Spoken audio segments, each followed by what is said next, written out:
there's been some questions on SEN and availability. So when I've met with local schools, they're telling me how the SEN schools are full and that more and more mainstream schools now are having to take more and more pupils, but they're not getting the funding from government. We know this is a complex issue. It's something that the Shadow Education, Bridget Phillipson, has mentioned several times, and it's something that we're urgently going to look at to make sure that schools have the resources for these pupils. Too many of these pupils with learning disabilities are being left behind. I'm somebody who has a learning disability, didn't get the support till I got to university and struggled throughout school. I don't want to see any child left behind. It's something that I'm personally passionate about, and it's something that I'm going to be championing in Parliament.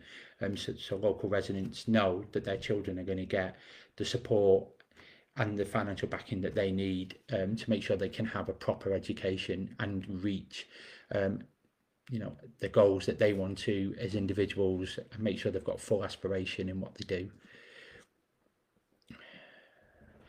So Carla from email has said, what are you going to do about all the kids on scooters who intimidate me when I walk home from work? Yeah, this has become a huge issue around Blackpool. Every day now you're seeing people on illegal scooters going up and down, mainly masked, whizzing about. And unfortunately, we've already had some tragic deaths on this in the town of young individuals on these scooters. These are illegal to be on the road. We need to stop them at source on the manufacturers, but we also need to give more resources to the police, more neighbourhood police out on the beat as a deterrent and tackling these criminals, and working alongside local residents where there's hotspots, feeding that intelligence in so they can act. It's not acceptable that people are having to live through antisocial behaviour. It's not acceptable for people to feel intimidated as they walk home. So if any resident has any issues regarding this and I'm elected tomorrow, please feed them into my office and I'll raise them direct with the Chief Constable and with the Police and Crime Commissioner.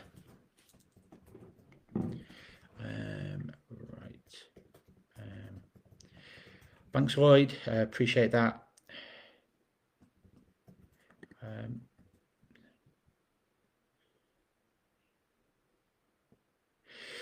So Samantha Greeno said, I think my question was missed, so sorry about that. The town relies heavily on tourism, which is busiest during school holidays, but we also need businesses here the other 39 weeks of the year. How do you think that will work if parents are getting criminal records for daring to go on holiday with their kids when they can afford to go and able to take time off work?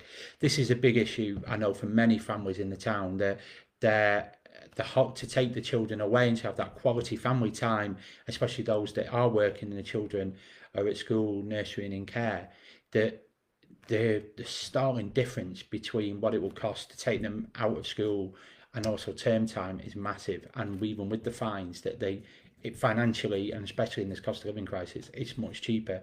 So what I'm going to be looking at is how we can crack down on these airlines and these holiday companies who can ratchet up these prices extortionately for families in the term time and in the school holidays. We need to look at that. I know it's been discussed before, and it's something that I want to get my teeth into, because a lot of people, especially working class families, are telling me that this is a choice that they're having to make.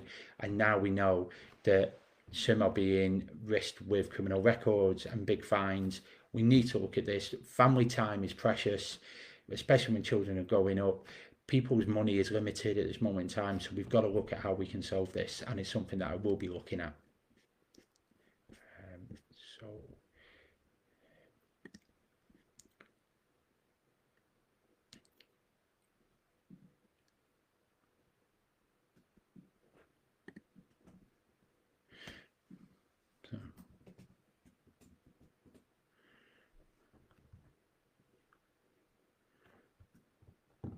So Dave, my wife and I have been trying to child for 2 years, but because I already have child with previous partner, we can't have IVF, and it runs on a postcode lottery if people get it or not.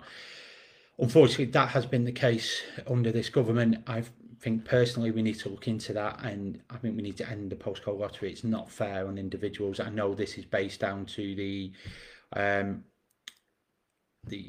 health authority in the area where you live. So I will start, I'll look into that, but please, if I am elected, Dave, get in touch and I can look into that case for you, no problem. because again, there shouldn't be any barriers for those who want to have children and need that extra support. I don't think there should be those barriers. So I will try my utmost to see how we can fix that for you and see if we can break down those barriers and get you you and your partner the support that you need.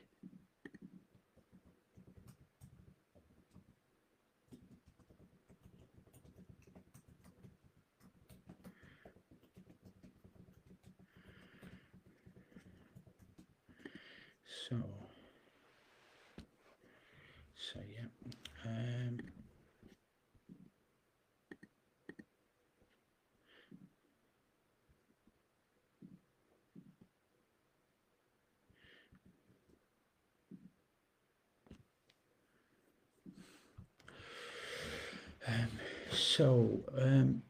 So Ricky, current landlords are leaving the market as it's increasingly becoming totally unprofitable with Section 24 taxes, selective licensing, maintenance costs, mortgage costs and bad debt. Labour have confirmed they will immediately scrap Section 21 notices, they're the no-fault evictions, and this will likely see a further reduction in landlords worsening the housing crisis, especially in low-income areas like Blackpool.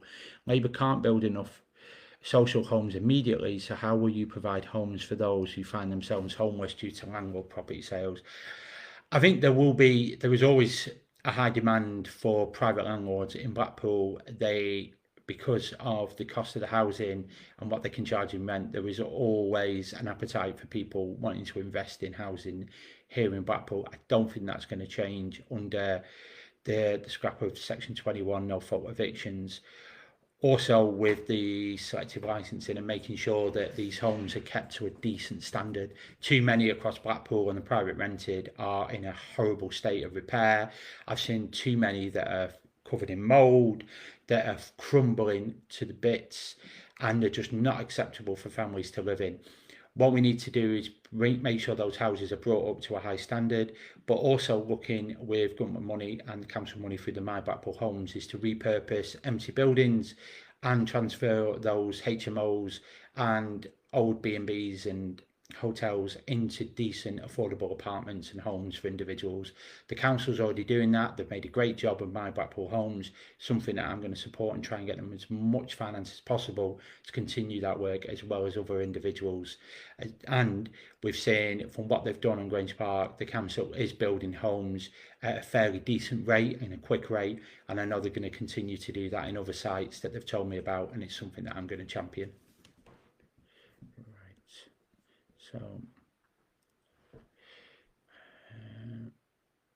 So Laura, when you're elected, can you raise why is student loan counted as income and deducted from universal credit payments when the loan is repaid? We don't get the deduction payment back if we repay the loan in full. I wasn't aware of that, Laura, but I'm more than happy to take that up. So if you can drop me an email, I will then, if I am re-elected tomorrow, I'll be able to take that up for you and ask that question with the Department of Working Pensions, because you say it's the first time I've heard of that, so I'm more than happy to take that up. So Miriam, can you compulsory purchase the rundown empty hotels around Blackpool? That's part of, I think, of the wider home scheme, and it's something that can happen, and the council is doing that. In some areas we'll see with the multiversity, they are compulsory purchasing some of those properties around there to build the multiversity, which is going to be the first of its kind in the country, and I think we'll transform that area, an area that desperately needs it. We've got to look at the right purchases and trying to negotiate with the owners first, but then as a last resort, compulsory purchases there, and I think we'll see some of that with the investment on Central Drive and Revo. So yes,